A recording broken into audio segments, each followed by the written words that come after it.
Touchdown to Heathrow, DP and me, bro. About to hit the club and turn the shoot to a freak show. Look through the peephole, everybody geek, yo. Need to get girl with an extremely deep. See 6 midgets that be fire juggling. Maybe it's just me, cause my mind is struggling. Babes, boyfriend is acting like a clown. You know what's going down every time that we down. Take a look through the peephole, yo. Everybody's getting geek, bro. Stop the hate and let them leaks know that we turn the club into a freak show. Turn the club to a freak show. Turn the club to a freak show. Turn the club, yeah, we turn the club to a freak show.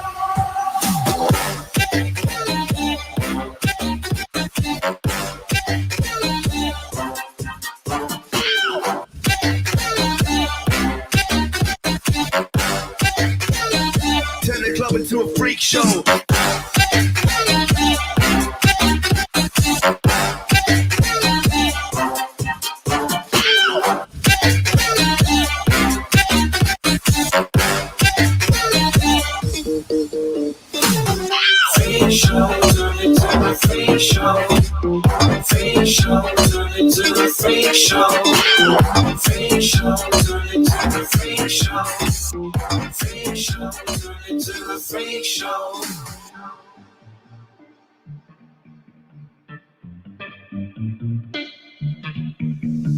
Look at Snow White eating rotten apples. Dirty bass that be coming at you. Roller coasters like a supernova. Around the ringmaster, this my tabernacle. See you screaming, I'm like, what for? Oh, you pop?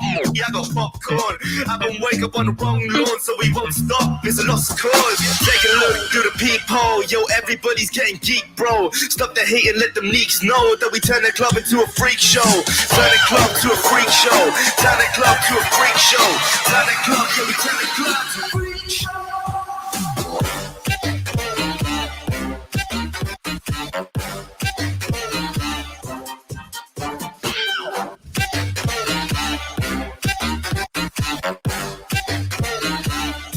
To a freak show.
I'm going after the rail on a crazy train.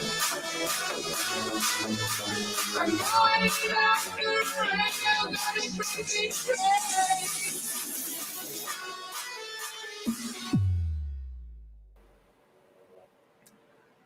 What's up, everyone? Welcome to Sidetrack Sunday. This is the third edition of Sidetrack Sunday for the month of August. And I know I'm kind of sitting off to the side, and that's because I got a special guest. You can kind of see his shoulder right there. But while we're going through the list of all the live streams for every week, I'm gonna go ahead and say a whole bunch of hellos and stuff. And for those, if you do have a live stream, John just recently updated this list, so just make sure you get with one of us Sidetrack Sunday guys, and we can definitely. Is anyone know when Jason's on tonight? Yeah, that's funny, Heath. I think I'm on right now, if I'm not mistaken. If not, something is not going right. So let me go ahead and start with everyone. We've got Train Fam 120. We got New Fenris Railroad. Dragon Lover 68, Dwight Curley, Inked Rail, Santa Fe Bob with a whole bunch of hellos. Steve Childers. We got Joshua Wingate, who is actually a local guy that I know. So welcome, Josh. Joe. All right, Joe, you're going to have to let us know. Is it Raider, Radar? You got to fill us in on that one. So we got Joe with the Black Rock Central Railroad. I want to say his last name's Raider, but yeah.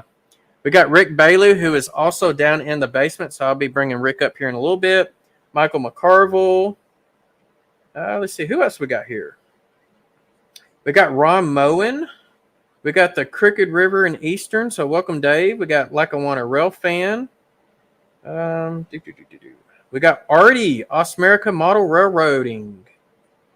And let's see, who else do we got? We got John with the Schuylkill River Valley, so there's our second STS member. We got Railfan Man Jason, and speaking of him, I've got a package that he sent me in the mail, so I will be opening that tonight as well. Let's see. We've also got Steve 87th PSAP, Caboose 121. Pennsylvania and Northwestern Railway. I think you're new to my channel or new to my live stream, so extended welcome to you as well. Let's see, who else do we got? Hillbilly Railroad, Try Goglin, Pappy's here, Chorus Heath from Humanity Junction. We got Cousin Vinny, BNSF 6951, My Life's Tracks. And we still got a lot of people saying hello to everyone.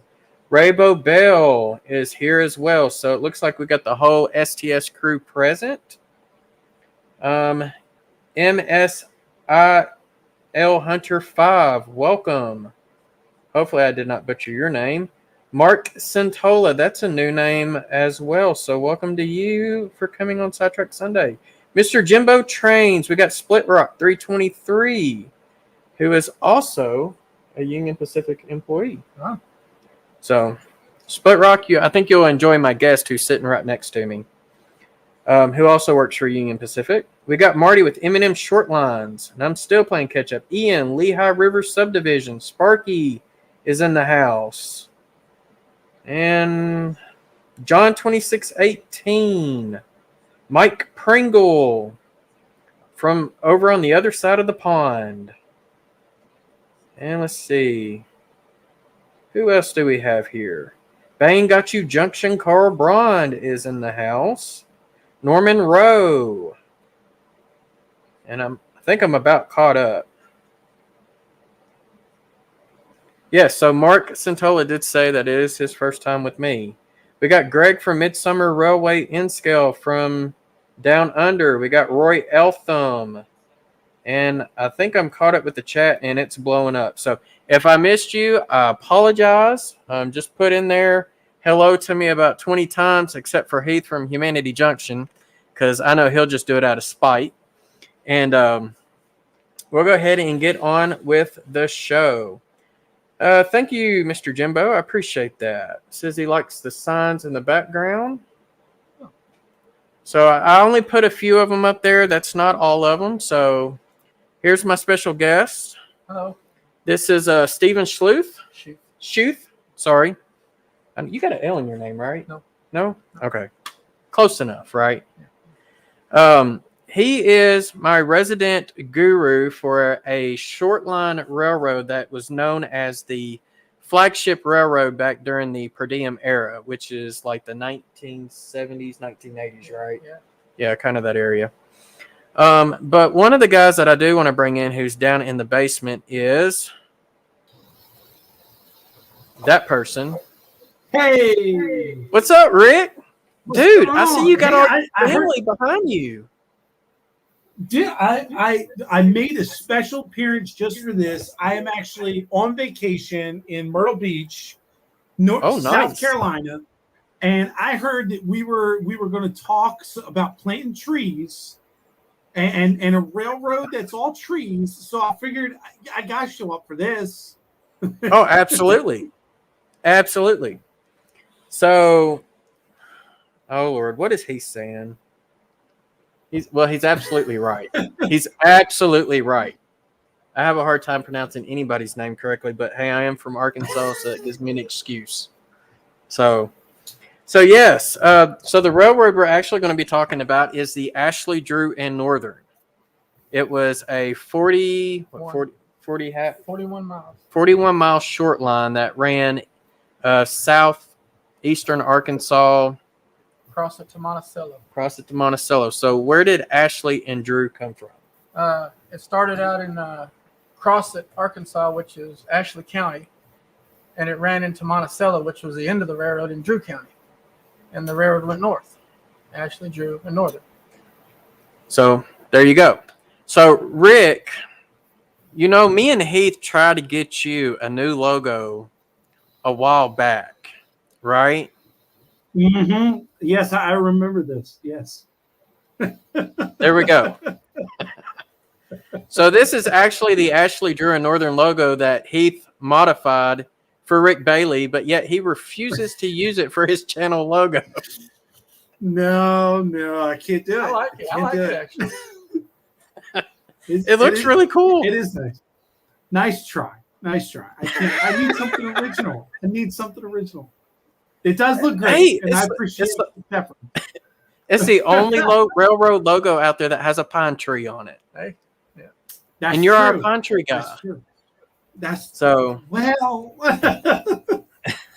So it looks like we got Anthony from Georgia Sunbelt just popped in, and I'm looking back. I don't know if I missed anyone else. Doesn't. Yeah, we got Tim with CP368 Productions. He jumped on in here too. So, all right. So, short line. What did the Arkansas Drew or Ashley Drew and Northern? Sorry, Ashley Drew and Northern that was in Southeast Arkansas. Yep. What do they mostly service? Ashley, Drew, and Northern serviced the Georgia Pacific complex at Crossett. And basically, other places that had a Georgia Pacific facility only had like a plywood mill or a tissue mill or a paper mill. Crossett had everything. We had a tissue mill, chemical plant, extrusion, plywood, everything. We had all of it in one town. So it was the forestry capital of the nation, they called it. And the Ashley, Drew, and Northern was the flagship of the Georgia Pacific railroads back in the day. For a 41-mile short line, we had 3,000 freight cars. And my father, Philip Schuth, was the vice president and general manager of the railroad. So I got a firsthand look and ability to be part of that. So you actually grew up on the Ashley Drew and Northern. Yes, that's correct. I got to ride the train, switch the boxcars, move the engines around. I got to do a lot of things a lot of kids of my age wouldn't have been able to do. That's awesome. I mean, it was the best life I could ever ask for. And now I'm a conductor, 21 years on UP, and Dad was my teacher. And unfortunately, we lost him in 2004. But, you know, I still have his memory of what he taught me and everything that he showed me. And like you were showing the new logo for your railroad or whatever you have there, Rick, the ad&n has become a very gothic in its afterlife, and people still talk about it. And it's a good thing. It's amazing. it's, I mean, of course, you still got manufacturers and whatnot that are still modeling the Ashley Drew Northern Light. Bowser just came out with, their wood chip hoppers not too long ago, and I got 3. Rick, you got 3. I got 3. Yep. Courtesy of you. Thank you, friend. Those wood chip hopper cars were never made by any modeler before that. And there was a modeler here in Little Rock. His name was Terry Holly. He personally modeled a lot of the Ashley Drew Northern equipment because he lived in Monticello. And I have several of his models that he did on my layout. Unfortunately, again, he's passed away too. And he did some remarkable models of ad&n equipment, from the green and yellow engines all the way up to the, green. But nobody ever did those chip cars that Bowser just did. Yeah. And now I think ad&n is releasing some as well. And those were ex-Missouri Pacific chip cars. They were only used in the plant itself. They didn't go offline. They were went from the plywood mill with the chips over to the paper mill, were unloaded and brought back. They were just intra-terminal cars, I guess you call it. Okay, that's They were interesting. friction bearing, and whenever they went over there to where the shaker shook the cars real bad, they'd come back all messed up and shook apart. So they wouldn't have a very good life if they went offline. But they were just basically an intra-terminal car to haul chips from the plywood mill to the paper mill. So how often did they go back and forth and actually like plant trees and put the forest back the way it was? Well, they say when you plant a tree, you can grow it back in 20 years. So 20 years is a long time. Yeah, well, I've lived in my family's been in Crosset since 1974 when we came to the Ashley Drew Northern, when Dad became vice president, and there's still trees down there. So I guess when they clear cut and whatever, 20 years is what they say a pine tree will grow back. So as soon as they cut the trees, they're planting them again. There you go. Family just moves right back in. Yeah. So I'm going to go ahead and say a few other hellos. We got James Galton, Anthony Dodge, the Model Train Outsider. So hello, Opa Dodge. I'm going to scroll back up because I think I saw a few more people popped in as well. Let's see here. Heath, I'll never grow up. I hope that gave you a little bit of insight as to what we did down there, Rick. Yeah, we got Thomas Grossi here. And I know someone else popped in, and I think it was Drew Dude. Drew Dude's his channel. We got Shay Inscale as well popping in. So I'm trying to keep up with the names as they're coming in. So tonight's a pretty cool history lesson. We got Robert Darby. Yes, definitely hit that like button if you haven't already. That always helps. So Norman says that he planted a Rick Bailey in 2013, and now Rick has grown 30 feet tall. Wow. So there you have it. And that's Rick, I didn't know you were that tall. I'm getting there. Sooner or later. I heard everyone's that. got to look up to me sometime. Hey, you're a lot of saplings role model, man. Well, these days my two saplings don't feel that way. And the third one hasn't got an opinion yet, right? No, she hasn't gotten her opinion yet. No, you're absolutely right. All right. Hey, Nancy in the Spirit of Colorado, second try is here as well. So welcome, Nancy. And Fred Wild. Welcome, Fred. All right. So your dad was vice president. So what did your dad actually do as a vice president? Well, we had a gentleman by the name of Russell Tedder, and he's also passed away. He was the one that ran the railroad from the office side. My dad was actually out in the field running the railroad. Okay. He was the one that actually physically made the decisions, ran the trains, did everything out in the field, you might say. So he was kind of like, I guess, He was the one that ran the railroad. Okay. Actually, GP owned it, but Dad ran it. Right. So And then that's Mr. Tedder was the one who just did all paperwork. he was never out in the field. Gotcha. All right, so we got a question. What type of diesels did the AD&n have on their roster? Do you want to go from the original or from when you jumped on? Well, I mean, I can go from when I remember. Okay. The engines of the Attribution Northern were kind of a strange breed that I can remember. We had several different models, several different kinds, and for a short line, it was really neat. You know, we never had any big diesels because we didn't need them. The Attribution Northern was I guess you'd call it a roller coaster railroad, up and down, around curves, up and down. It was a really crazy, interesting railroad to be on. And we had Jeep 28s, we had GP10s, we had SW 1500s, we had CF7s, we had SW 1200s, we had one SW 900, and that's too bad. I think that's... Yeah, pretty much it. Yeah. The Attribution Northern had a numbering system that the number of the engine denoted, the first two numbers denoted the horsepower, the second two numbers denoted the number of the engine. So, for example, like I've got, and I know this is not a prototypical model, so I'm going to go ahead and grab it real quick if I don't fall first.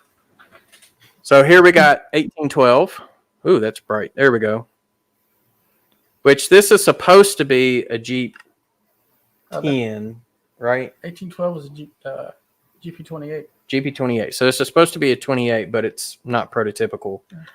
So basically what you're saying is the 18 on there meant 1800 horsepower, and then this was locomotive number 12. Yes. And Okay. Then so in the early days, we went from like 1205, 1206, 907 was our SW 900. And then we had a 1509. Then we had a 1208. I'm sorry, we missed that one. We had a SW 1200 number 1208. And then we had a SW 1500 number 1509. So 1509. And then it came to be that they decided they wanted some bigger power, so they went to Paducah on the Illinois Central and bought two GP10s. Those were our first big locomotives, 1810, 1811. And then they bought two Jeep 28s, 1812. And then they decided, well, we're going to do something a little bit different. And they went to Santa Fe in Claiborne, Texas, and bought four of what they called CF7s. Are you familiar with those? So Rick, do you know what a CF7 is? I have no clue. Okay, so I know the answer to this question. So a CF7 was originally an F7 that they took the front of the cab off and gave it like a modern cab, like a Jeep or a SD type unit. And when we got those were also 1500 horse. So that became the 1513 and 1514. And he actually has a model one that I'm fixing to pull up here. Atherton did some CF7s, and they actually did our 15, 13, and 14. So there you go. That is There's a the CF7. CF7. And of course, the light reflection just makes it really hard to see. And those were actually really good engines. They ran great. Yeah. Really, really short nose on the front. But now these were originally, I think, Santa Fe units, Santa right? Fe, yes. So Santa Fe was the one who actually turned them into CF7s. And then we had two more Jeep 28s after that, 1815, 1816. So there you go. And that was the end of the roster. All right. So we got another question from Sparky107107. So he's asking what locomotives did they use? We already answered that mostly. And was it all lumber or were there tank cars and such in use as well? So what other type of rolling stocks did they use besides? Yes, we had to transport the chemicals to the paper mill. We had cars for clay slurry. We had methanol. We had phenol. We had tall oil for the paper mill. We had empty tank cars to be loaded in Crosset for outbound chemicals as well. We had methanol in the paper mill. And then, of course, we had center beam cars for lumber. We loaded lumber there. We also had hopper cars for plastic pellets. We had an extrusion plant that would take the rolls of paper out of the paper mill, take them over to the extrusion plant, and make milk cartons out of, coated with the plastic like you get in a milk carton, and coat it with plastic in the extrusion plant. So we had all kinds of stuff going on in CrossFit. And they would make paper for milk cartons. So for any of those who are wondering how big this complex is, if you ever get a chance, Google Map CrossFit Arkansas, and you will see that literally half of the town in square mileage is probably the Georgia Pacific complex. CrossFit was built around the paper mill and the plywood mill. Well, that's all. Something else we had. We had a plywood mill too. So were all those industries owned by the railroad, or was the railroad just facilitating to those different industries, the paper mill, the lumber yard, all that? It was all Georgia Pacific owned. Wow. So it was a one-stop shop. Yeah, the CrossFit had everything in one place. Wow. And it kept the railroad busy all the time, 24 hours a day, building the outbound train. And also we had online, we had what they call pulpwood. We had some pulpwood yards online. We had one at Mirandi, we had one at Monticello, we had one at Laydale, and we had one at Valley Junction that brought in pulpwood from the people would go out in the forest and load the pulpwood cars, and they'd bring that pulpwood in on the train at night when they went to Monticello. So for those who don't know what a pulpwood car is, I mean, I know what it is. Yeah. It's a bulkhead flat, but which way did they typically load the logs? Did they load them? They load them just Sideways? Yeah, sideways. Sideways? Yeah. Okay. Did they ever load them long ways? In the very end, after the AD&n went under in 1996, they went to what they called tree length wood. Okay. They started doing tree length because the pulpwood, when the AD&n went down in 1996 and the pulpwood yards disappeared, they decided to load it tree length, the length of the car, instead of chopping it up and putting it in pulpwood on the sideways on the car. And then they take the car, loads of pulpwood over to the wood yard, they call it, and rake it off the car. Now, the guys who actually cut the trees, were they a part of the railroad industry also, or did they have like independent contractors that actually did like the deforestation of cutting down the trees and getting it to the railroad? They were independent. They just loaded the pulpwood at the wood yards that they had, and I guess GP bought the wood, and they loaded on GP on AD&n cars, and they take it in and like that. So we got a question from Robert Darby. He might be Google mapping right now. So he wants to know, what is the pond used for? I don't know what pond he's talking about. Might be. Let me see if I can pull it up real quick. And we'll see if we can't try to pull up CrossFit and see if we can find that. There's several ponds. I'm pretty sure there is. All right, so I'm going to go ahead and share the screen so that way y'all are getting the full. Let's see, I want to stop that one. All right, so we're going to share this one instead. All right, so now you're looking at a map across at Arkansas, right? And of course, they have extended. Ooh, let me make that bigger so y'all can see it. All right. Hopefully y'all can see that pretty well. So you got the whole town down here, and I'm sure they've added on and annexed over the years. But this highway, this First Avenue highway that runs this way, this is all Georgia Pacific. That's correct. So, and I'm seeing several different ponds. Some of it was wastewater. Some of it was ability to use water just to be used in the paper mill, just. Yeah. Of course, things have changed in the last 30 years, and so, I mean, this is just a massive complex of, So, I see their chemical is down here. Mm-hmm. So, so I know Ashley during Northern, this was y'all's engine facilities, correct? Yes. Right here. I don't know if they can see my. Yeah, they might be able to see my mouse. All right. So what Yeah, part we of do. Georgia Pacific was this? That was the plywood mill.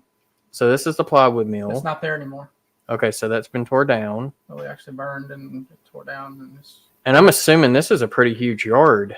well, we had two different yards in the cross complex. We had one up front of the paper mill. We had one in the back of the paper mill, which made all the outbound and inbound trains, and that's probably still it right there. Okay. I'm not quite sure what. I can't get to that anymore. Gotcha.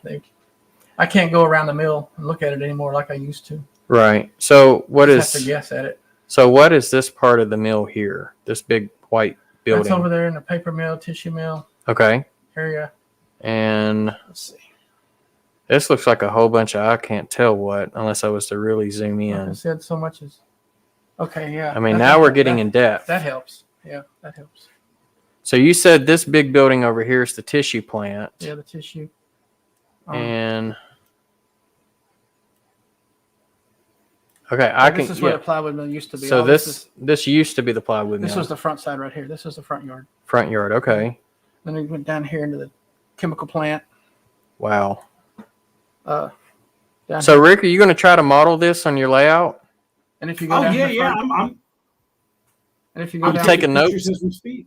Yep, you go got down, it. go down further. Writing it all Oh, down. go south. No, Go up north. this was the outbound. This was the backyard right here. All right. So this is the outbound yard here. This pond has always been here. It's just been Just there to be there, maybe. This is where they stored chemicals. Okay. This was the new tracks. They call it the new tracks. This is where they stored the chemicals. This was the inner loop. Okay. Down here. So it actually made a loop through the whole complex. That's cool. And then if you keep going that way. And if you keep going here, this is all the mill. You know. Wow. This is all the mill complex. Of course, like I said, things have changed. Things have shut down. Things have moved. Things have been torn down. And I'm assuming. They don't have the chips anymore. They got rid of that. So now was this? This was close to where the wood yard. This was the wood yard and the chips. Okay. So this would be one of the wood Woodyard. yards. Yeah. Okay. Yeah, this was this is where all the wood yard and the flumes and all that were. And I'm assuming I saw the same thing over here. Was this another wood yard on this side? No. No? Okay. Okay, Yeah. and if you go down further down over here, Which way? I'm trying to see. That's Taco Bell. Yeah. Unity Road. I'm trying to. Over here was where all the extrusion plant and all that was located. This is your tissue, of course, your tissue mill. Yeah. This is your new tissue mill. If you go down here and down that way. Oh, here's okay. Here we go. Okay, here's your extrusion. Oh, wow. I didn't realize Yeah, it this went is- down this is further where- this way. Yeah, that's what I said. Cross right here. This is all your extrusion mill Wow. down through here. So, Rick, this is literally going to take up your whole layout. Yeah, just might. I'm trying to figure out how to do this like in one horizontal shot. That's a lot of land. I told you, telling GP, you. I told you it was a big facility. It is huge. Wow. And it's even got a cemetery right in the middle Yeah, of it. we have a personal cemetery right here in the middle. Yeah, this is your. I mean, this is just insane. So, okay. Wow. Okay, and then just for your information, if you zoom in a little bit more for me. Which way? We're at? Down this way. We're at. You tell me exactly where to go. I'm looking. This is the main line out of town right here. All right. So this is the main line coming straight up and it comes out that way. Yes. All right. And then I'm going to go back to the regular mapping, and that way you can kind of see this gray line here. That is the main line out. And for those that are curious, Milo, Fountain Hill, Monticello. yep, this was your short line right here. Yeah, Fountain Hill. Fountain Hill was milepost 18, the middle of the railroad between. You got Lacey, Liddell. You see that, Rick? Yep. Fountain Hill, Milo. Milo was milepost 12. Fountain Hill was Okay. milepost 18. Lacey, Liddell was one of the wood yards I told you about Yeah. So we had a wood yard here. Where's Mirandy at? further north. Mirandy is further north. Further north. Well, there's Monticello. That's the top of the If line. it'll show it right here. It's right. It's Right in here somewhere. yeah. You can kind of see the. It's right outside of Monticello. Yeah, which is actually where I went to college. So I went to college there. So Mirandy's milepost 37. and so with this railroad here, this would have been their interchange with back then the Missouri Pacific, and then Through phone. yeah, and then did they ever work with the UP, or is that when Arkansas Midland came into play? When It was always MOP. it was always MOP. Yeah. Okay, Because the railroad went under in 96.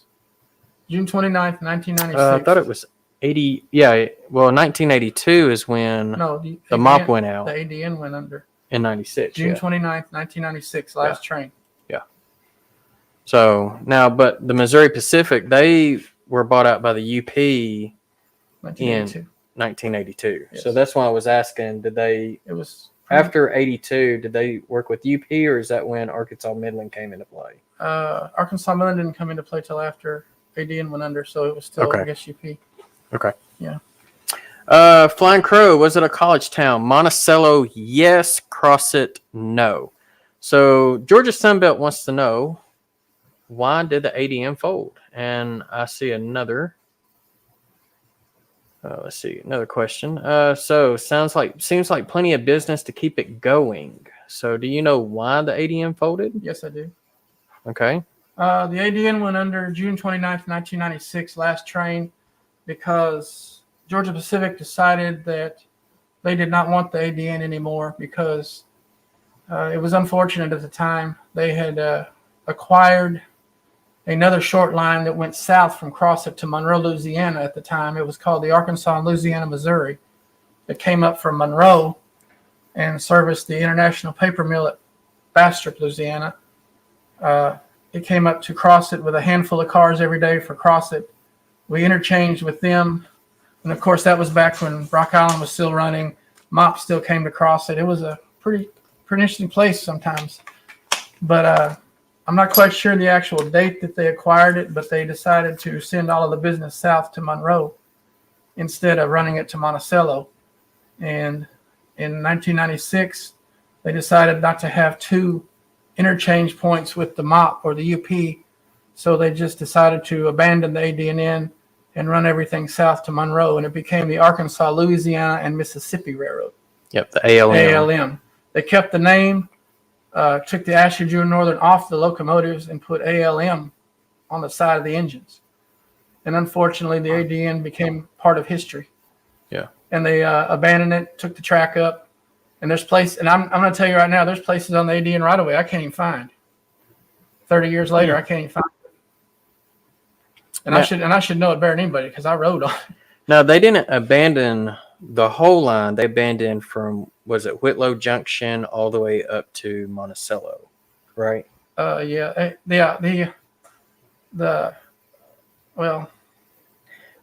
there's another, so we got another question here, and you might have just answered that. So who serves it now? I know you mentioned the ALM. There's another railroad I'm thinking of, the Fordyce and Princeton.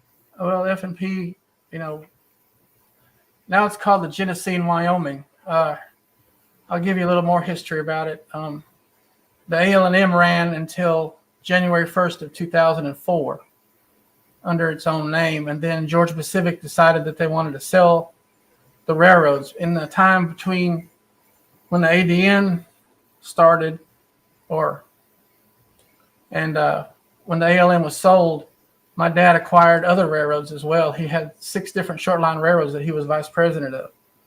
And then January 1st of 2004, this big conglomerate railroad called the Genesee in Wyoming, I'm sure you've heard of it. The orange and yellow, black locomotives. GP sold all of those railroads to them. And Dad's job ended. Yeah. So now it's called the Genesee in Wyoming. And of course, they have different railroads. They have the Arkansas Midland. They have the Arkansas, Louisiana, Mississippi. They have Little Rock Western. They have all different railroads. So that's who runs GP now. And I think the interterminal is run by R.J. Corman. Yeah, I saw R.J. R.J. Corman. I saw that on the map. It used to be a company called RailServe. They had yellow engines, but I think now it's called R.J. Corman. So we actually have a modeler, John 2618, who actually models RailServe. Oh, okay. Now, I don't know if it's the same RailServe that, is in his area, or if it's a fictitious rail serve. Never really got the details on that. So, John, if you're still in the chat, that would definitely be cool to know. All right, so we got a question from Rail Fan Man. What other railroads did they interchange with? So we mentioned the MOP. You're talking about the actual AD&n or the the actual ad&n. So they interchanged with the MOP in Monticello. Well, back in the day, we interchanged with the Rock Island before they went under, and then they interchanged with the AL&M. You know, they came in from Monroe. And then, of course, the MOP in Monticello is our three. Okay. Heath from Humanity Junction wants to know, is the ALM still around? In the form of the Genesee, Wyoming, yes. Okay. So it's probably painted in the orange and black like a pumpkin.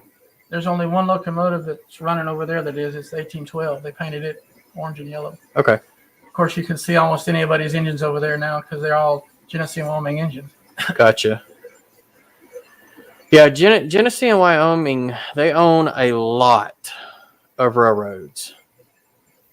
So, yeah, they're getting bigger by the day. Yeah, absolutely. It's real. And I'm going to tell you this, you know, from what my dad and Russell built over the years to what it is now is just it's just awful. Yeah. It's just, we went from such beautiful, incredible railroad, shiny locomotives to what we took pride in our work to, they don't care. It really hurts me to see what they've done to it. I cry every time I go home and look at it. I mean, seriously, it's tough. Well, I mean, you grew up in it, you know. From day one, it started going downhill. Yeah, I mean, it's part of your history. Yeah. So John 26:18 says, yes, RailServe works a bunch of plants facilities around the country. It's RSSX. So yeah, I thought that was pretty cool that's who he chose to model. So Rick, you want to model the AD&n? Is that what you're trying to say? Not really. There's been a long stream of joke going all the way back to December of 2020, where I showed up to the our Christmas show dressed as a Christmas tree, and ever since then I've been the joke of STS, as some fun-loving names as the Tree Man, the Pine Guy. So of course, as soon as Jason found out that he was going to do this show about AD&n, he told me that I was coming on here and I would love the show because it's all about planting trees and making the planet better. And now we're talking about pulpwood and chopping down and deforestation. I'm flabbergasted. I'm beside myself. I don't know what to say. Oh, okay. I'm trying to give you some good information here. Hey, at least I shared with everybody. At least we shared with everybody the logo that we wanted you to start using. Yeah, we'll talk about that. as long as I don't have to pay Heath, perpetuity rights for the next century. Hey, we could put that on our STS 2021 car. So we'll continue that way. All right. Oh, let's see here. Groot. I guess Chris from Go Via Go Home's calling you Groot. Thanks, Chris. And see, yeah. So everyone forgets Rick was Santa Claus on his stream, dresses as a tree once, and it's stuck. I know, right? I mean, even Rico Suave couldn't even compete, No, I couldn't get that to lift off either. It's either go tree or go home. You see what I mean? It just goes and goes. Here we are, 8 months later, and I'm still a tree. That's okay. I'm surprised. I'm surprised you did not dress up as a tree for Christmas Christmas in July, and it was on your stream. It was. I didn't even think about it until I ran the intro. A couple hours before that is when it clicked in my head that it was Christmas in July. I should have pulled out the costume. Son of a birch. See, now the chat is just going to fill up with all these different tree stuff. I hate when it takes over someone's stream. It's this is when it gets good. So this is what makes the stream go 2 hours. Oh yeah, exactly. Well, for the Christmas show, we went what 3? 3 hours, yeah, and 2 of it was just tree jokes. Absolutely. So, all right. So speaking of trees, no, go ahead, Rick. Just to go back to the comment that was made a few minutes ago. I'm not a big railroad person. I was never. I don't understand the railroad as much as Jason does. So any information that I get that I hear Jason spout out every so often, I always find it interesting. Railroads were never a part of my growing up or my history. But then when I heard about AD&n and how it's so interesting how this short line railroad did all of this stuff in a short, I mean, and just the questions that I asked you and how, like, there was so much going on right there. I just find it interesting. And now it's just, little by little, corporate takes over. And as they always do, things just always seem to crumble down. But it's amazing to find people like you who remember all the good times and when it was what it was. And it's always good to hear these stories. So if Jason hasn't told you already, I appreciate you having here tonight. It's been awesome. And I'm going to tell you something right now. I wish I've told this to everybody that I've talked about the AD&n to. I wish you could have been there to see it. I wish you could have been there to watch my father run it. He ran it old school. They don't do that anymore. He ran it old school. Yeah. And to watch the way he did it and the way he taught me how to be a railroader and a conductor, I'll be forever grateful for my father. Yeah. There you go.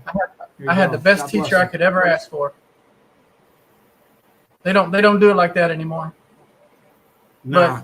But the tragedy and the bad part is it's all memory now. I think I got those two covered, Tim.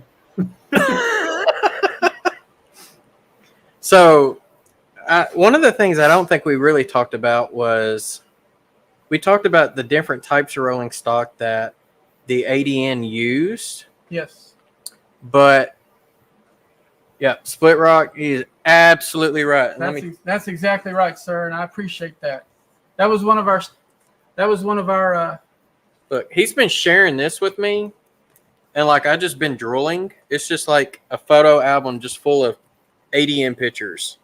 Oh wow. That was one of our big points was the AD&n was always shiny. It was always silver trucks. It was always washed locomotives, and we took pride in what we had. That was Jason, the good old dad. That was my dad. Yeah.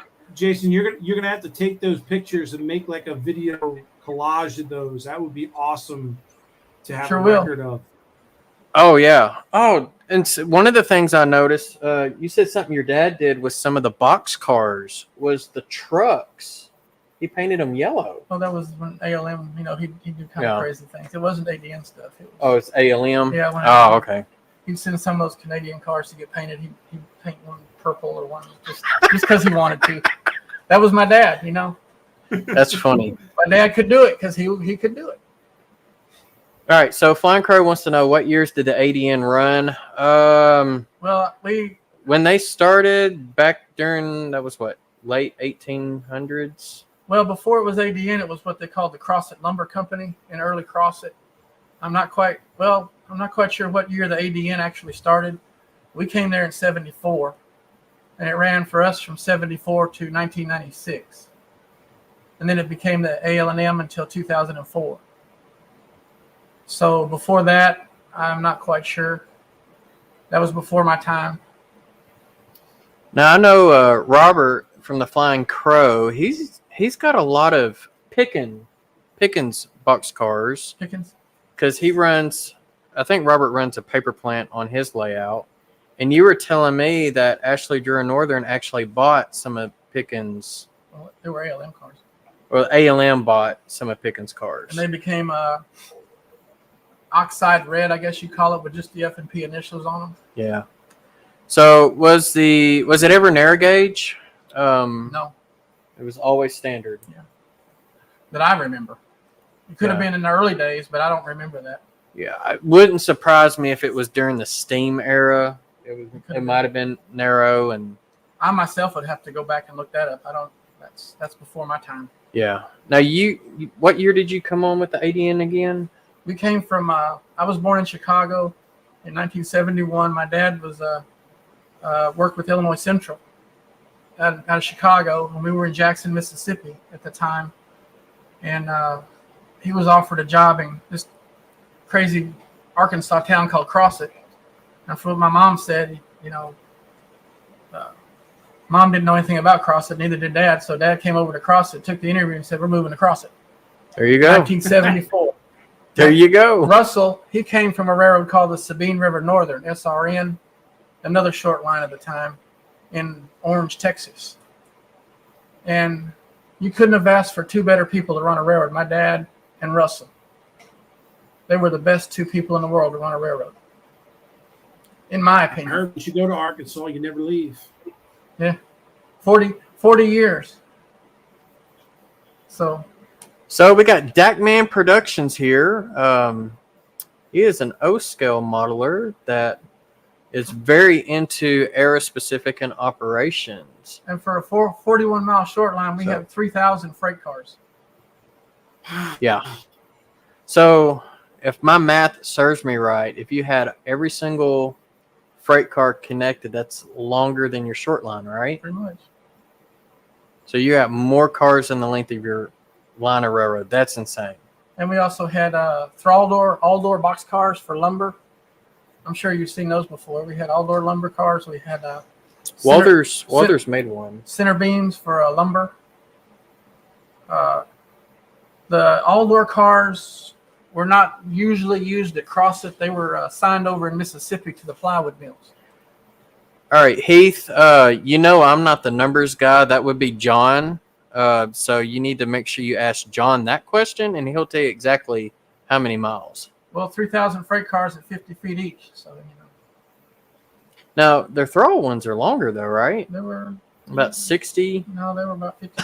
Okay, Rick trying to use his fingers. John, help me out. Yeah, John, if you're still here. I got lost when I carried the 4. There's the 3. So, Robert, the answer to that question is yes. I actually have one, and they only did one number? They did 3. They did 3 4600 series. Those were real cars. Well, the throttle doors. Yes, the throttle. The 3 that Okay. Atherton did, yes, they were real. Okay. And they were very good models, too.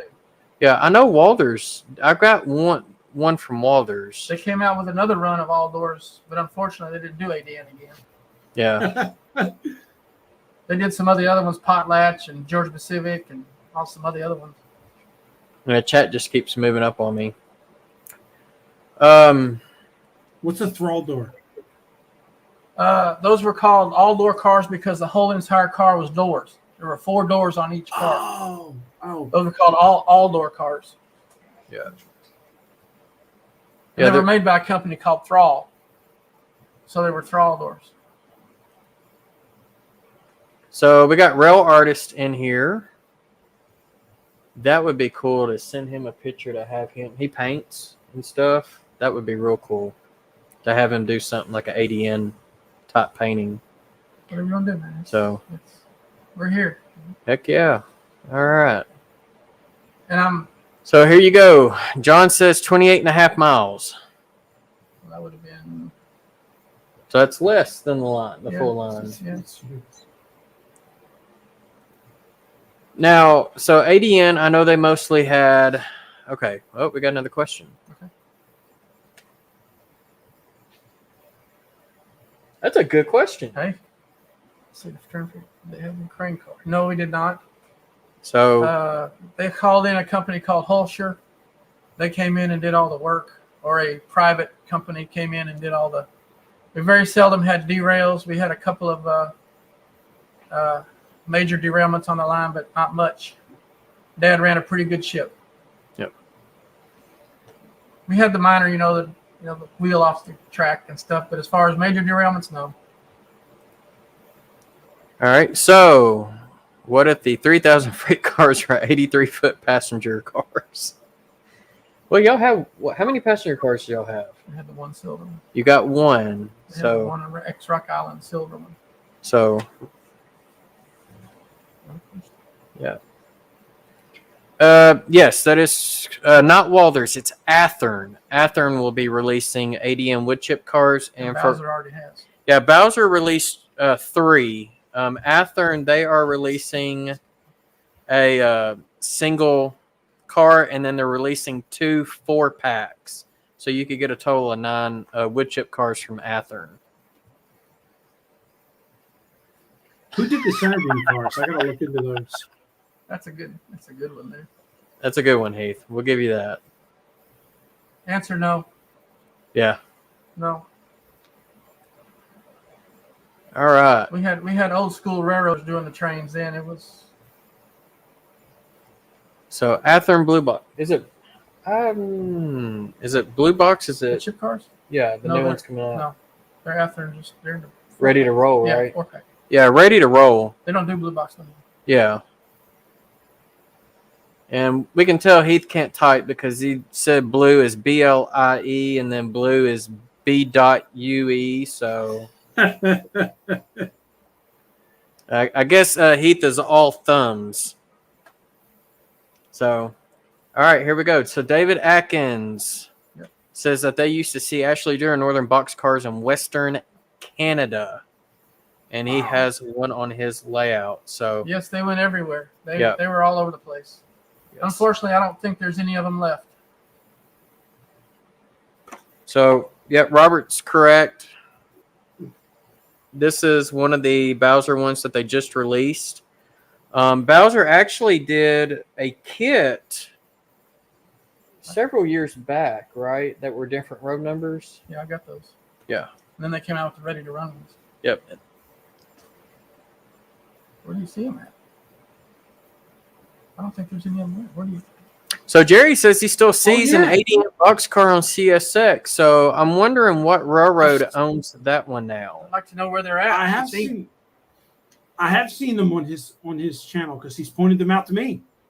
Yeah. I'd like to know where they are because of the tree logo. The last one I've seen was in 2014. Yeah, I don't think they're even around anymore. So unless there's I'd like to know where they're at. unless it's like a railroad up in that area, because there's like BKTY, which is. Ask him if he's got pictures. Ask him where he sees them. Hey Jerry, do you got pictures of them? If you got picture, he says he's got a photo of it. Show me. Yeah, Jerry. Show me. If you can email me a photo of that real quick, I'll go ahead and pull it up. I'd like to know where you saw it. So and Jerry's Got to be on the Northeast Corridor. Or, Yeah. Over here. Jerry's what, Pennsylvania? Yes. Yeah, Philly. So I'd like to know. yeah, fallen flag rail cars all over the place. So, But the only problem with that is now the short line cars are getting very few and far between because they're 40 plus years old and they're getting toward the end of their life. yeah, And 40 to 50 years is interchange rules. You got to scrap them. So nowadays, that's why you only see Oxide Red, BKTY, T-Box, R-Box, the pretty much the simple stuff. You don't see any railroads anymore because there are no more. So, and so that's like I've seen, BKTY, which is part of Union Pacific. It was the Katy initially. Yeah, it was one of the MKT ones, and I've seen some St. Lawrence. They're the blue cars. I've seen them down here. I've recently saw a State of Maine, Bangor and Airstook. Yeah, there's one of those SMW. Yeah, floating around here. Berlin Mills, which is it's either New Hampshire or Vermont. So there you go. 76.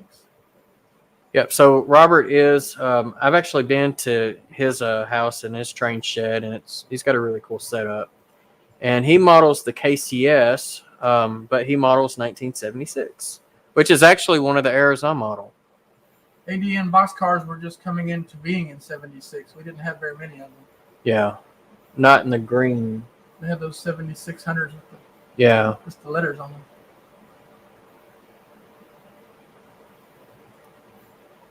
So I have a conundrum these days. Moving in 2 years, do I stop on the railroad in the basement or do I continue? They always Continue. Continue. Railroad Always- never stops. Always continue. It may be in a So- different way when you build it again, but you know. So for those who don't know, Heath got a job. Congratulations. Oh, nice. It's about time. Good job, Pete. So Hillbilly Railroad saying 1970 to 80. Don't know exactly what he's, unless that's the era he's modeling. So there you go. So we are already at an hour. Hey Rick, I just want to say I appreciate getting to know you tonight and everything, and I just want to know that if you never need anything, I'm here for you. Oh, awesome! That sounds great. I'm these guys, the STS crew has really gotten on me about this whole tree thing. But to be honest with you, hearing the information has gotten me real interested. I may be more than a fan at this point. I may be a collector. So yeah, I might have some extra questions, and I might pass your way. Either directly to you or through Jason. So we'll see what the future holds. I mean, I'll be back on this too. I mean, I'm going to come back and do this again. Good. Be glad to have you. I'm sure Jason will have a good time with you. Well, what I'm really hoping for is as I get the layout continued, this is going to be one of my operators. And with him actually nice. working for Union Pacific, and Jerry has sent us a photo. But, with Steven here working for Union Pacific, he can actually help make my operations more prototypical. So I'm waiting on that email to come in. Jerry said he sent it, so it might take a minute or two to come in. Then we'll just take a look at that picture here in a second. But with the cult following that the AD&n has had since its demise, and it's just baffled me. It's so amazing. Here we go. Oh, So we're going to open that. oh my goodness. Oops. Hold on. Let Jason, me go back. if I don't understand operations, so if I ever get down there, when I get on the rails, I'm just going to do laps. I'm not switching nothing out. It's too much for me. I hear you. I'm going to run every red light you got on there. All right. So I'm going to go ahead and do another screen share. And let's see here. Okay. There it is. There it is. What initials are on that? Can you get So I'm going to see if I can zoom in on that, see if we can get a better.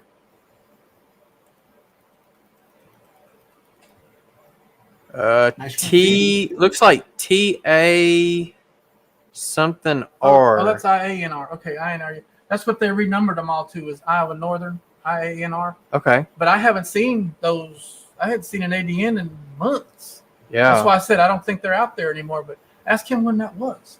So Jerry, when did you take that picture? Normally they'll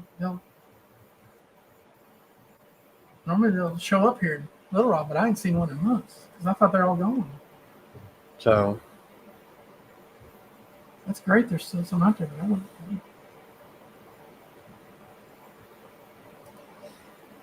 So when I originally read this, I had to do a double check because I saw Vinny and Lap.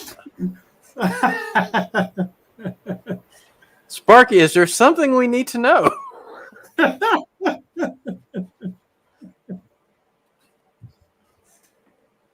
All right, so Jerry says that was 2019, so that is a lot more recent. yeah, I haven't seen them. Because like I said, the last time I saw one, and I didn't even get it on video, and I was actually at the hobby shop in Bald Knob, and I saw it go by, and it was actually on the very end of a train on the northbound. I haven't seen them right here in months. So there you have it. Yeah, they took all the AD&ns and ALMs and numbered them IANR, Iowa Northern. Yeah.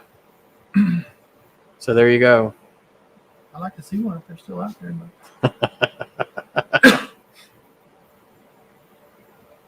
Thank you So for that. what is the purpose of renumbering a boxcar? Why wouldn't you, even though the railroad was acquired, why wouldn't you just leave the inventory number the same and just put it in your roster or rotation? I guess it goes with the rules of the railroad or rules of the lease or whatever. I don't know. It's just Okay. they don't belong to, I guess, the same company anymore. So I guess they went from being leased by somebody to owned by somebody, you know. Yeah, That makes and sense. Because the 3,000 freight cars that my dad had were leased. They weren't owned. The only thing that was owned by my dad were the online cars, the pulpwood cars, the chip cars, the wood rack flats, the stuff that stayed online. Everything else was leased from companies like Thrall or Bray or Seco, or they were leased. So if they went to another railroad and were renumbered, they'd have to put a different name on them. Like that IANR, they went to the Iowa Northern. I guess it came under a new. Well, that's just like the BKTY. They got a whole bunch of cars from a whole bunch of different short lines that I've seen. Yeah. Including the East Camden and Highland, which is another Arkansas short line. Yeah, there's a lot of those. You still see a short line car out there every now and then, but they're so rusty and graffiti covered, they're not even any good anymore. Yeah. So I see Valdosta Southerns every now and then. I see Cornton Counts. I've seen one Sabine River Northern. A I lot of haven't- them are covered up and rusty. I've seen a Sabine recently. Okay, so his dad did not own it. Georgia Pacific owned it. His dad was the vice president, but pretty much ran it. Yeah, GP owned it. Dad ran it. Yeah. So the president, Russell Tedder, he just did all the paperwork and stuff. Pretty much. And there's some pretty cool articles online. Hawkins Rail? HawkinsRails.net did a real good story. It's called Tedder Green. Evolution of the Tedder Green. Yeah, Evolution of the Tedder Green. It actually explains how he came up with not just the numbering system, but the paint scheme, which is basically the green from Burlington Northern. But the GM&O G38s were the inspiration. Yeah. Because the white striping is very similar to the GMO stripes on their locomotives. And we kept them so shiny and clean. So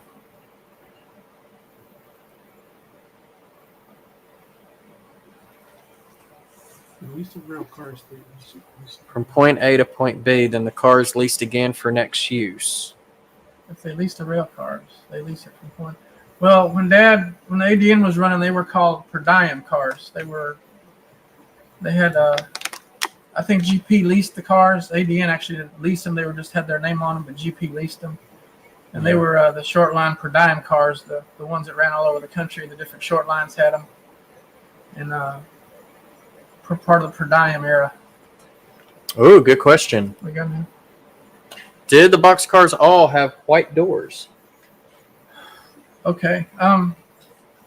The first cars that we got were the 7600. They came from SECO, SIECO, Southern Iron Equipment Company. They were solid green with green doors. And then we had the 7700s. They had the Attribution Northern, the little small Herald that Athearn is just now doing another run of. They were in the 7700 series. They had white doors. You still got your cars over there on the layout, right? Those that I brought you. You want to grab them and show them off real quick? Yeah.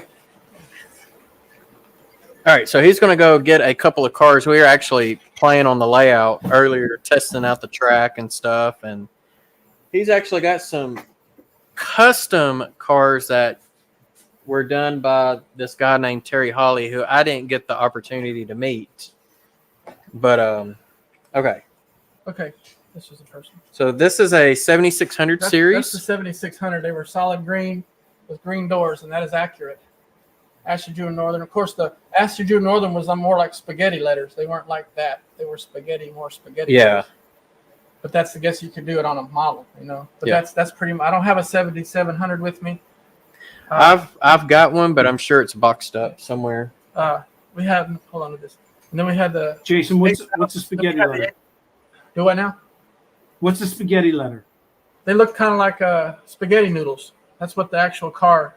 If you'll see, if you pull up a picture of it online, that's rrpicturesarchives.net has a lot of pictures of them. Okay. cars. I'll check them out. Yeah. And then we had the 8000 series cars. They were.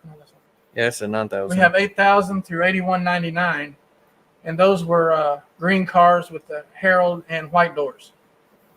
And then it skipped to 9000 to 9349. Those were green doors, green cars, white door, green stripe. Like this one? No, and then we had 9400 to 9699, which this one is. Green box car, green stripe, white door. 94, 96. That was one of those. Yeah. And then we had 5600 to 5899. Same kind of car. Hold it up. Mhm. Hold it up. Same kind of car. Hold it. There we go. But it had a yellow stripe. So we had yellow stripe doors and green stripe doors. Does that make sense? We got no questions. Mm-hmm. All right, so easy question. Yes, I am. All the way. And he's got a bigger collection than I do. And that's not counting what's under the layout. Does he have a YouTube channel? You don't have a YouTube channel though, right? No, I do not. No. I could probably get one.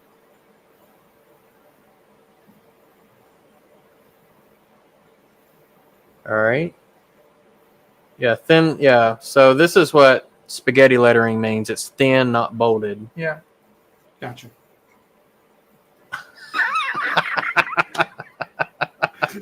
No. No. Heath. Leave it to Heath to crack jokes. No, Heath. They had Rapido couplers and what is it? Microtrain trucks. That's right. He's a Plastic wheels. Heath does all scales, but he's primarily in scale, so that's why I went that route. All right. Okay, so Sparky wants me to try to hold him back up and not as close to the camera. Okay. Oh, we got another good question too. So while I'm going to hold these up, this is from Fred Wild. All right. It's kind of blurry. Does that look better or does that look worse? I can't tell. It's a little fuzzy, but you get a good understanding. It's out of Man, that focus logo is as far as the nice. lettering, but you can tell the You held it up coloring. close, but you turned it while ago and it worked good. Yeah, kind of like that. There we go. Yeah. What it is, it's the reflection of the light. Better. See if I do that, it might show better. It's the reflection of the light. There we go. Yeah, there we go. So Actually, they had Z-scale trucks and UK. yeah. You know that's that funny. logo looks a lot better than the one Heath made me. It does. So for those that did not see it earlier, I don't know if I can pull it back Oh, up. not again. All right, so it actually says up here on the top, over here on this side, it says Ashley Drew Northern on the top half of the ring. On the bottom half of the ring, it says Railway Company, and then the yellow stripe going across, it says Serving Southern Forest. Yeah. So, all right. So, Fred Wild wants to know, were the different paints for different jobs? What do you mean? What does he want to know? So I'm wondering if he's talking about like different. Did it carry different commodities? So well, the yellow stripe cars and the green stripe cars, the 8000s, the 9000s, they were pretty much used for paper and cross it, plywood. The yellow stripe cars were assigned to the Illinois Central over in Mississippi for their plywood mills. And believe it or not, And I can tell you this straightforward because I'm pretty much an authority on the Attribution Northern boxcar fleet. Some of those cars never even came to cross it in the whole entire history of their life because they stayed over in Mississippi. Mm. I was pretty good with the numbers when they came to cross it. I remembered which ones came and which ones left. And I was keeping up with it pretty good. And Dad would be part of that too, you know. And every time I'd see a different number I didn't recognize, I'd say, that's a new one. But some of those yellow stripe cars never came to cross it. Oh, I got a question coming in. It's here we go. We got waybills. In the very early days, we used waybills. I remember doing that. Yeah. Well, he's talking about model railroading operations. He's over here cracking jokes. Okay. And as Mystic John says, no, they use JMRI.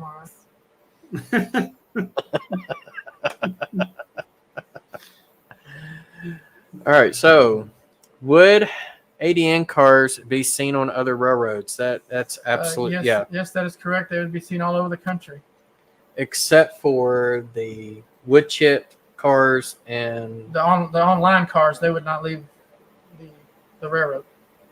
okay. The box cars, yes, they would be seen all over the country. All right, so car cards, no, but waybills, yes. Well, would it be waybills or would it be like a switch list? We had list and waybills. So it was like a mix. Yeah.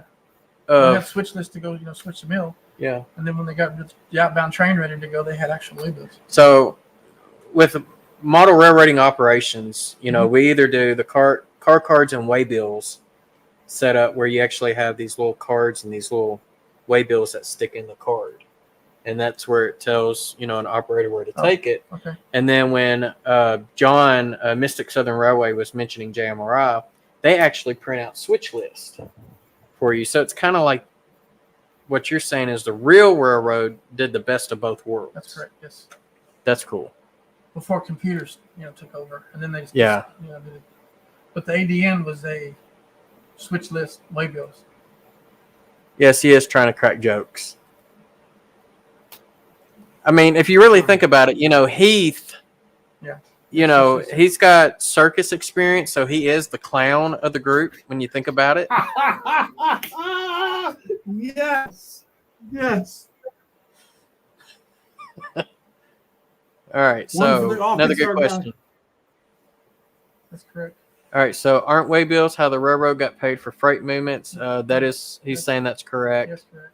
And Tim is saying that switch lists are for industries, waybills are for trains between That's points. correct. And that is also correct. Yeah. The crew of the train would take the list and the waybills with them on the train and give them to the other railroad, like the MOP or the whatever. Yeah. So you said they interchanged with the MOP? UP, yeah, and then the AL&M across it and the Rock Island when they still ran. Right. Okay.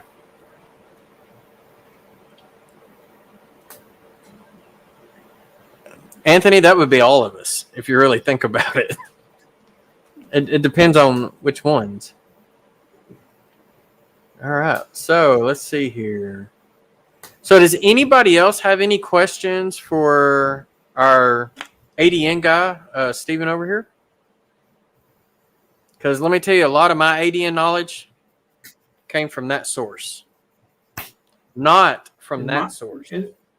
And mine from that source.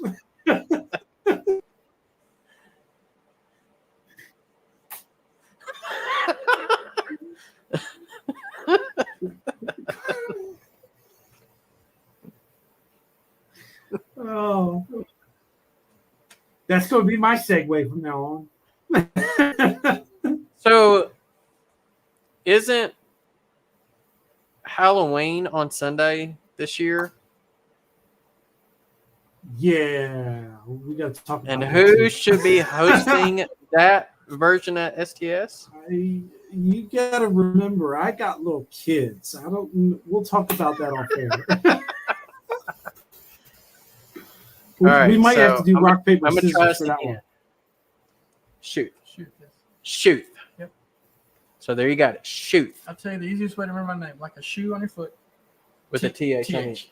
Okay, there you have it. If you didn't hear that, Shoe TH. Yep, Shoe TH. So Shoot. Or remember the guy that shot Lincoln? Booth Shoot. There you go. Well, I appreciate that, Mr. Jimbo. And that's the other thing. Like, if y'all out there in the chat, if y'all know a lot of knowledge when it comes to like a specific railroad, even if I know it or don't know it, email me. I would love to have you up here as a guest, and we could just talk about what you know. Tim, that is so true. All right.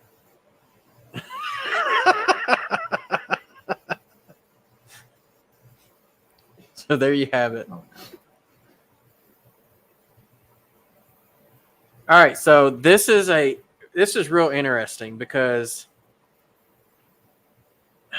we met. So I work for a public library system. I'm the network administrator, and Stephen actually came in to use the public computers one day, and he was printing off, what was it, the ad&n. Something like that. It was something had to do with ad&n. And the copier up at the front was having issues, so I had to go up there and look at it. And I'm like, hey, this is all model railroading stuff. Like, who is this person? Oh, you were talking about your model railroad and talking about AD&n And- and Cotton Belt. And I'm like, I heard AD&n, so we got to talk. Yeah. And so I actually went up to him while he was on the computer, and I said, so I see you model, you're into model railroading. And he said, yeah. And Stephen actually asked me, what railroads do you model? And I said Cotton Belt, Southern Pacific, and I said AD&n just to see, because not a lot of people, I thought a lot of people didn't know what AD&n was. And then as soon as I said AD&n, he just turned his head back and looked right at me and he goes, really? The AD&n? It was something along that lines, and we've known each other, for several years. Yeah. And never met him at any of the hobby shops in town or train shows. It's ironic that I met him where I work at. And we built a pretty good friendship since he knows that I model the Ashley Dreher Northern. And like I said, it's like the cult following that the AD&n has. It's just so far. I mean, this is 2021. Yeah. And it's been gone since '96, and it's still out there. Yep. All right, Pappy. Good So night. if anybody's wondering, And looks like Rail Artist is also popping out. So good night to you as well. so All right. if anyone is wondering what a library stalker looks like, it's all in the beard. Trust me. Well, that's why I typically hang out in my dungeon, which is my office. It's the only place in the building where you have to have a key code to get in. There you go. There you go. All right. So the answer to Joe's question is pronounced Ray-der. So because I've heard Jack say Radar or Radar. radar, it's Ray-der. That's what I thought. So thank you, Joe, for clarifying that. Oh, and I still got a package to open. I have not opened my contest package yet. Uh-oh. You better watch it. Tim, point taken. Hey. And Artie and Lynn McCurdy, they both got beards longer than I do. So, and I want to say Boulder Creek Yard does too. That's a good question that Sparky put up, but that might be a whole other show. That might take a while. That's a very good question, though. So seriously, I would be interested to see that. It varied so much from day to day. Some days they'd have more to do, some days they'd have less to do. Some days on a weekend you just do a little bit and go home. It just depended on what the needs of the mill was, and what you had to pull out the mill and put back, and so it varied every day. I don't really have an answer to an actual day. Sparky says he has time. I think what Sparky's trying to see is if me and you can go longer than him in a TSG multimedia. Wow. I don't know if you want to go 4 hours and 4 They always minutes. work in the morning. Oh, with work. Hey, when you think about it, if you're switching cars on your layout, that's a job. It's called work. It You're is. working the layout. You are. So, all right. So, I got a box here that came from, see, Real Fan Man. His name's also Jason. And I won his, I think it was a 250 subscriber contest. I got the lucky pick on that one. So I'm going to see what I got in here. And I don't know what I did with my knife, but I think I can rip the tape off.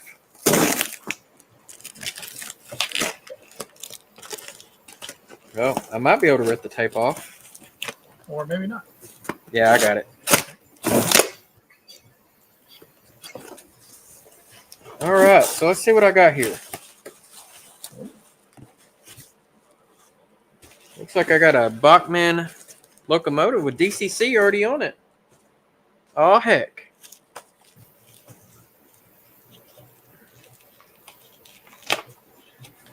All right.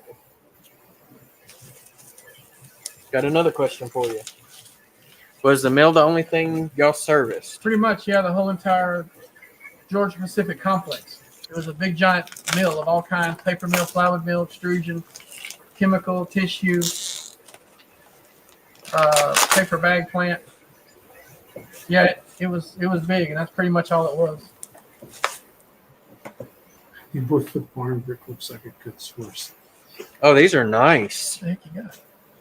All right, so the first thing I got is a Jeep 38-2. Let me go back. There we go. Ooh. Norfolk Southern. Bachmann with DCC on board. And let's see here.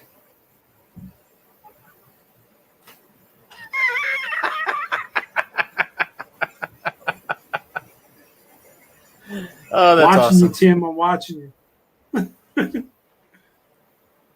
So it's yeah, it's not a sound one, but that's okay.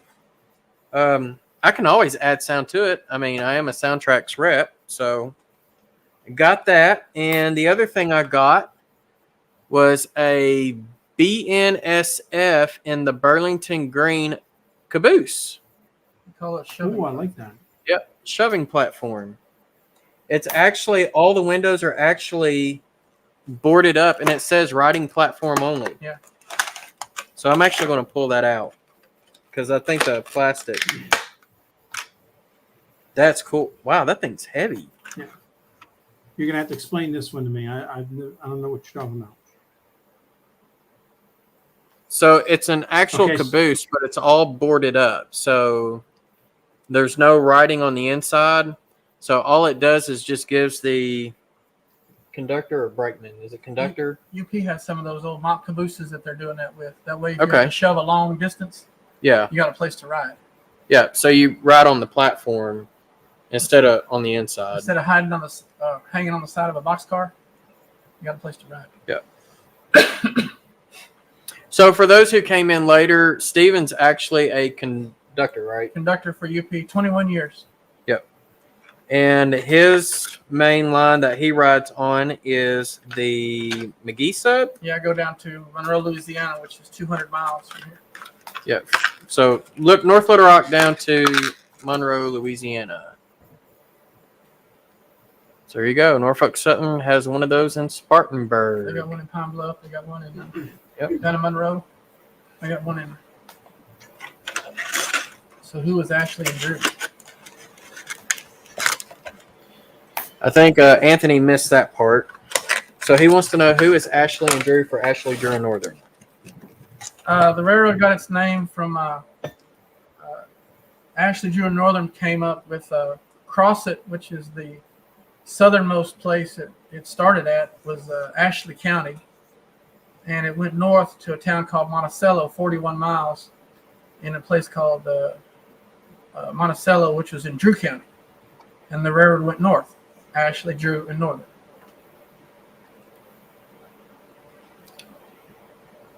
Yes, please send me a picture. That would be cool, Randall. So Randall, he works out of Thayer, Missouri. He is one of the transport drivers, where they transport railroad personnel to a train. But he does that for BNSF. So, all right. Glad I can help. Right? Yeah. Here's a good question. Scott?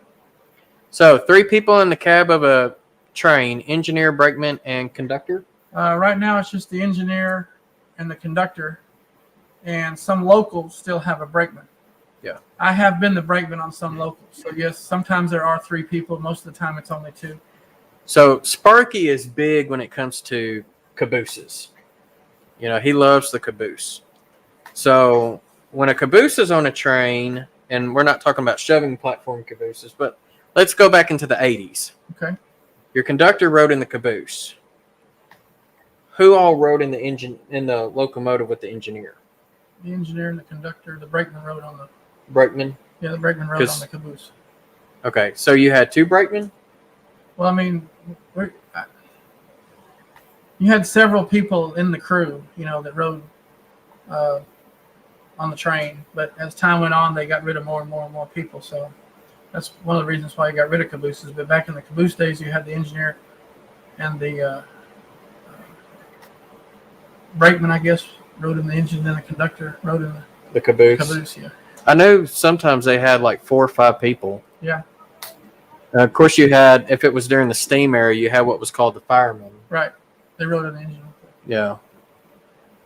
Here's a good question. What's your thoughts on the big boy? He's fixing to come through town. Yeah. I mean, it's something I've never seen before in real life because all of them were mothballed before my time. And I thought when I first saw it, it was really nice. It was really big, and I'm glad they brought it back. Yeah. Even though they robbed the whistle off of the Challenger. And they So robbed the tender off the Challenger. Yeah. Because the Challenger doesn't run right now. Right. All right, so Randall was clarifying that he is a Rail Crew Express driver. Okay. So that's what he does. Oh. And My Life's Track said that they did have firemen on diesels in the 70s. I would say you're correct on that. Probably. Would not surprise me. Tim is saying engineer, head end brakeman, and fireman in the cab, conductor, and rear brakeman in the caboose. And you left off one other employee, and it was known as a train man, who was basically the conductor's assistant and could do any of those jobs as needed. Because if the conductor was down in the caboose doing paperwork at his desk, because basically that caboose was the conductor's office on wheels, he could have the train man riding up in the cupola or riding, if it's a bay window, on one of the bay seats, watching for what was called hot boxes back in the day. Now we have those on. How many different road numbers did the big boy have? I don't know the answer to that I don't one. either. They were gone before my time. I don't. Only when I know it's 40. Oh, the big boys. Oh, there were 20 10 or 12 or 13 or something. Oh, you got 14. 14, 20. I don't remember. See, now you're going to make me look it up. Yeah. Now we got to look up Google. UP big boy. Jason, while you're doing that, I'm actually going to drop off. My laptop's on its last bar here, so okay, I buddy. just want to say thanks for having me up. I learned a lot, and I appreciate it. Stephen, your knowledge and experience is way, way beyond what I know, and I appreciate learning a few things tonight. Thank you so much for being here. Thank you, sir. I appreciate it. Not a problem. Jason, Anytime you need me, take it easy, man. I appreciate that, man. I will most likely be in touch as I progress in my model, and Lord knows you'll probably see some logo at some point, but I ain't making no promises. Hey, eventually I expect to see an ad&n train on your layout. That's right. To represent the pine tree. It's coming. It's coming. They're in a box. I got them. All right, fellas, thanks again. You better invite me over there to run it when you get it running. Anytime. Next time you're over here in the Philly area, you are more than welcome. Anytime. Thank you. Take it easy, guys. Have a good night. All right. Take care, Rick. All right. So Fred is saying that there's 8 big boys left. I'm just curious to see how many were built. They're museums. Yeah, 25. 25. 25 of them. And I want to say only one out of the 25 was originally built to burn oil. The rest of them were all built to burn coal. And they actually had an auger that ran from the tender to the firebox because a fireman would not have been able to keep up shoveling coal in that big boy. So Ray is saying that the 4012 is in Steamtown. I know there is one in Omaha right next to a Centennial or what's a DD40X. I know there's one there. I have no clue where any of the other ones are. So, but Fred Wall is saying that there's only 8 left. That's So, Steve, you forgot to yell timber. So, okay, so 2 were for oil. Now, I know the 4014 is one that they did convert to oil. So that I do know. Fred says that he has seen 3 of them in person. I do know that the big boys were originally designated for freight to get over the, the mountains. Yeah. From, what is it, North Platte to Eugene, North Platte, Nebraska to Eugene, Oregon on the, I think it's the Evanston subdivision. The railroad that Roy Smith models, that one. So, all right. Anybody else got any questions for Steven here? I think we went over everything I didn't know, which probably wasn't I'm much sure there's always because something. I've already asked you all the questions in the There's always past. something out there, I'm sure. Oh, absolutely. I'm not seeing anything. JD is saying that he has seen the 4012 and the 4014. Haven't seen a single one yet. So right now, the UP 4014 is on a tour. The major cities that it's going to be hitting up and being displayed is Houston, Texas, New Orleans, Louisiana, St. Louis, Missouri, and is it stopping at Kansas City? KC, yeah. I don't think it's stopping at. It might be overnighting in KC. Okay, so the 4032 is in Omaha. Or 4023, he said. I was about to say. He only had 25. Denver, that's it. Denver, Colorado is going to be the last one.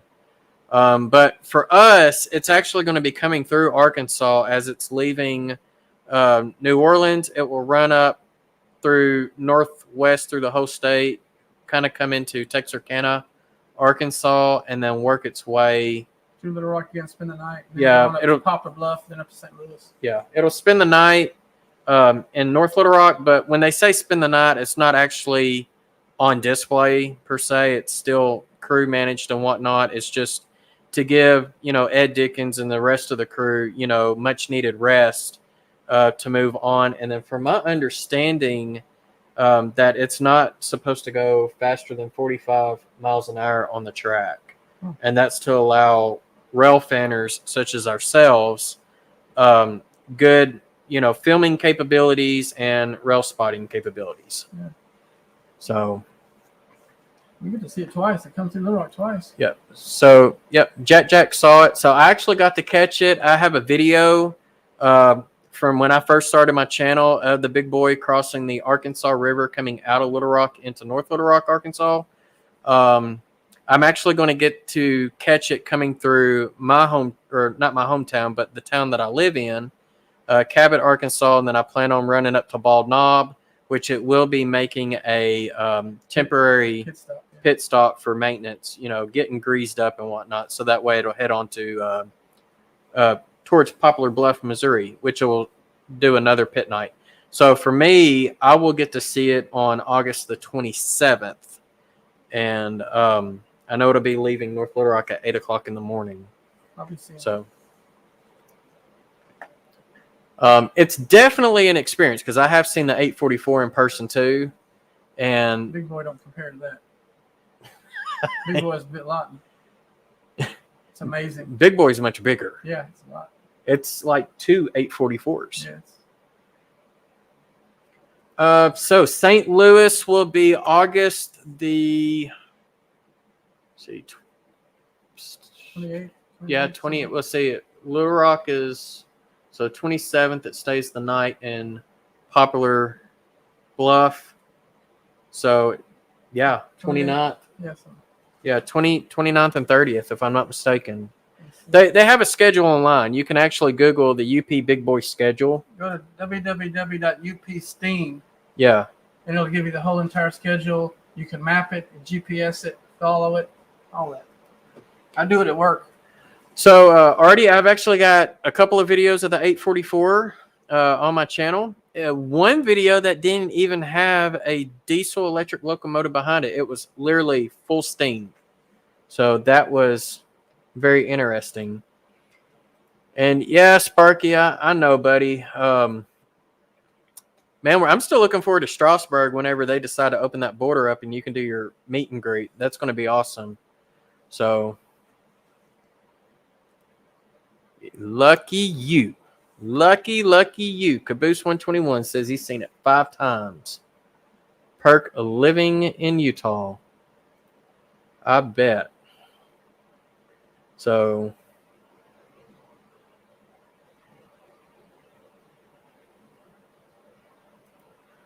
Randall, whenever you get a chance, buddy, that's fine. So just whenever you get a chance, no rush on that.